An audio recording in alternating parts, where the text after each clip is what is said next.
What MatPat and the Theorists channels have actually done for YouTube and millions of people is far more clever, more skilled in pulling on the strings of your brain than many might think. Hello everyone, welcome to Trick Theory, and today you might get an answer as to why a long-form channel like Game Theory and its three counterparts were able to exist, let alone thrive in a world where social media tells us about how everyone is stuck on quick-serve content. Yet I've seen many videos in the last week of people being politely upset about the stepping back of their childhood creator. So let's peel back the brain curtain on the science behind just why these channels have worked, what the Patricks and their hardworking team really do for us every day in a video I had planned but wasn't expecting to make quite yet. April 18th, 2011. After 25 musical theater episodes, the first and heavily alliterated Game Theory episode, titled True Time Travel, Is Chrono Trigger's Time Travel Accurate, dropped. And for it seems like the first time YouTube audiences were introduced to a unique learning show that at its core, rather than being a fandom centered around a single game or show, was just the idea of learning through things you already like. Or what is the powerful idea that MatPat saw through the Extra Credits channel known as Tangental learning. And this idea blossomed into a channel that covered all of the topics and characters that many of us grew up with and loved, while also being a place where we didn't feel our time was being wasted, since we were also learning more about science and the world around us. Being introduced to America's Secret Banana Wars, the science on how deadly a bullet bill in Super Mario actually is, why Mario is a sociopath, and other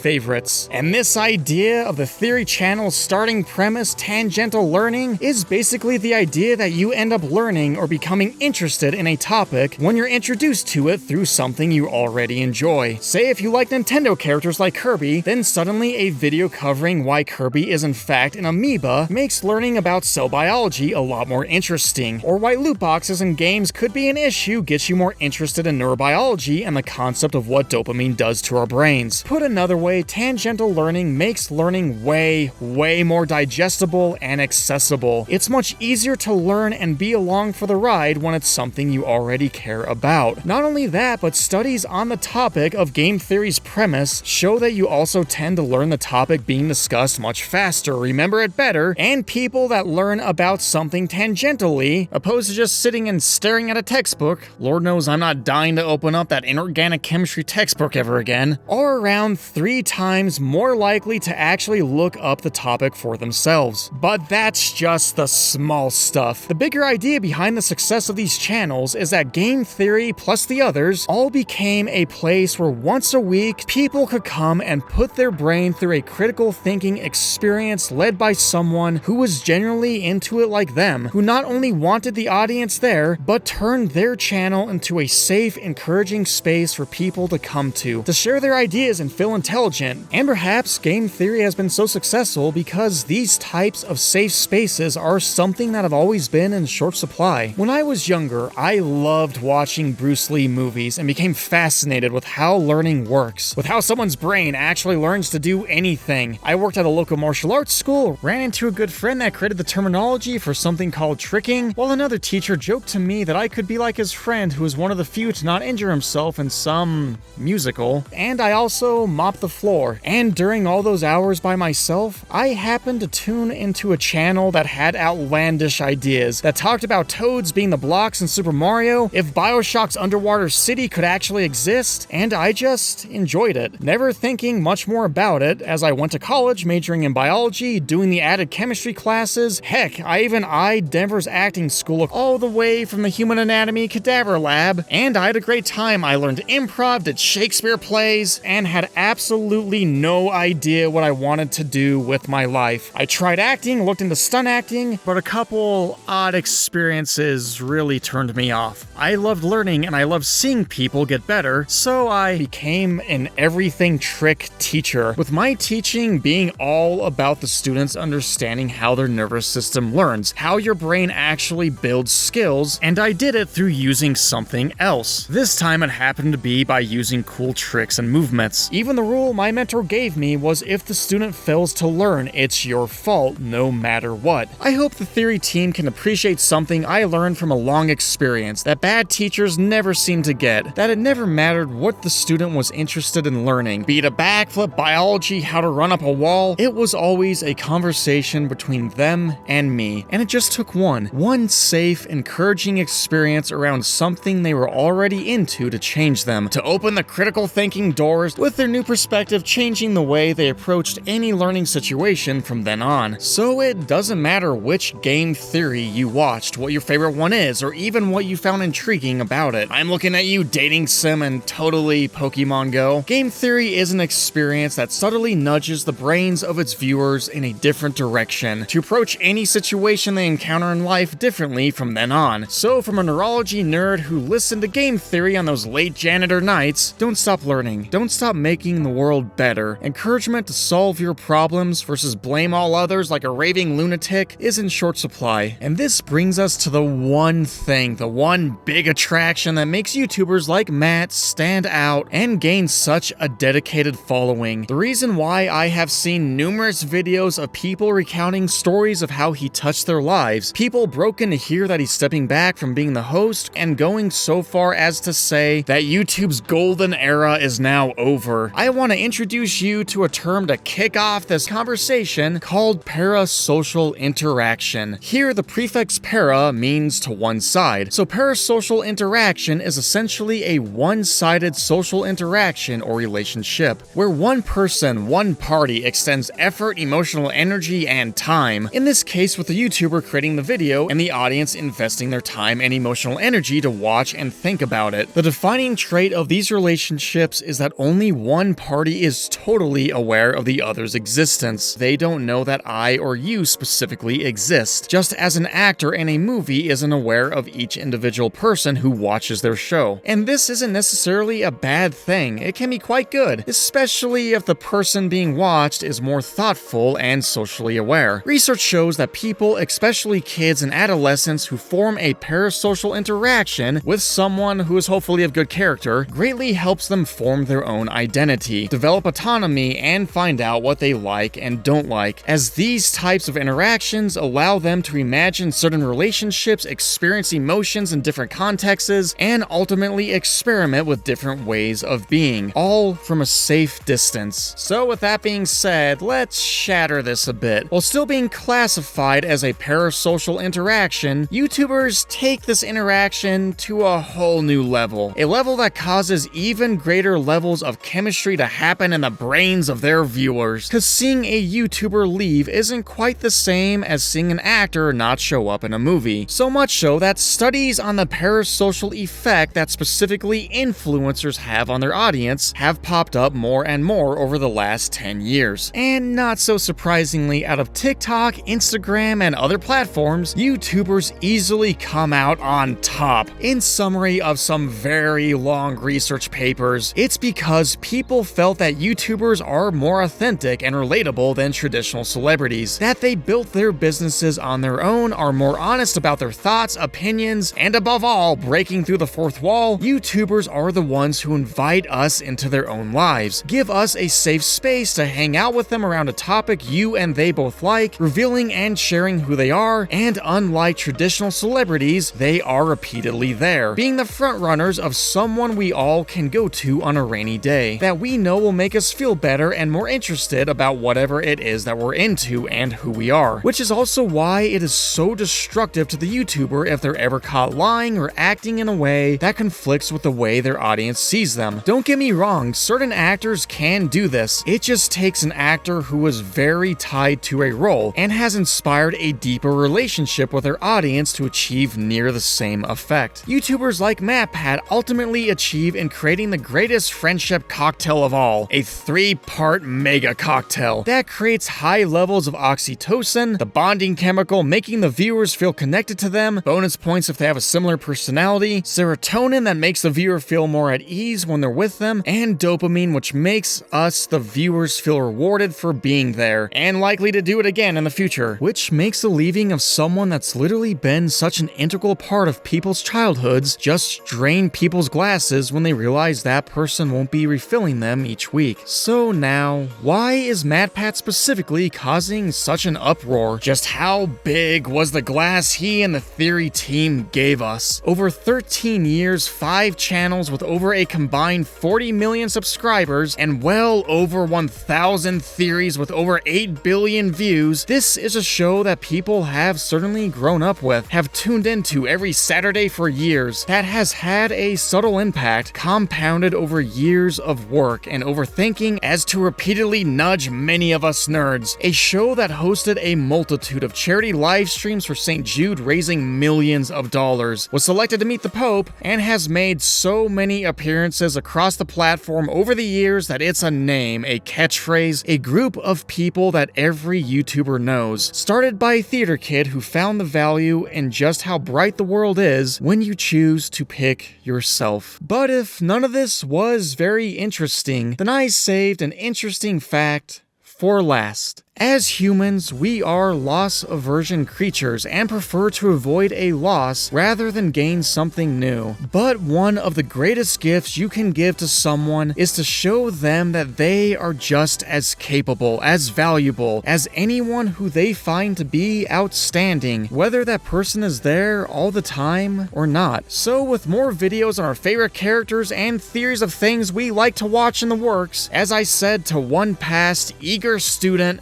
remember, it's all just a trick. I'll see all of you in the next one.